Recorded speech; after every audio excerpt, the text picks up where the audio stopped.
Hello po sa inyong lahat. Mahilig ka ba sa mga historical places? Lalong-lalo na ang mga lumang simbahan? Halika at samahan niyo po akong tuklasin at alamin ang mga history ng mga old churches sa ating bansa. Pagpasensyahan niyo na po ang aking boses sapagkat ito ay hindi kagandahan at paminsan-minsan ay may maririnig kayo sa background ng kung ano-ano.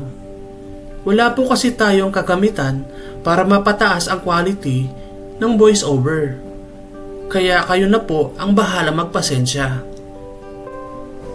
Ang St. Peter ay isa sa mga iconic church and most visited church dito sa Pampanga.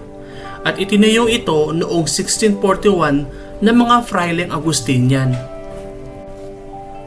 Ang kanilang patron na si St. Peter the Apostle ay mas kilala bilang Apong Iro.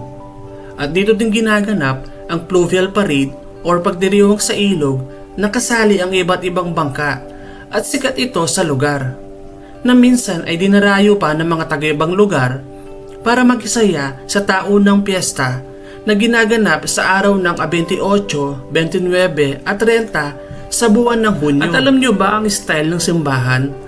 Ito ay tinatawag na Neo-Renaissance. Ito ay estilo na nagmula pa sa Italia at ito ay namula sa mga arkitekto noong 19th century. Ang karagdagang pagtatayo ng dalawang tore sa tabi ng simbahan ay nagsisilbing mga pampalakas upang mapabuti ang istruktura ng simbahan. Naglalaman din ang simbahan ng kampana na gawa pa ng Fundación de Hilario Zunico Haboneros.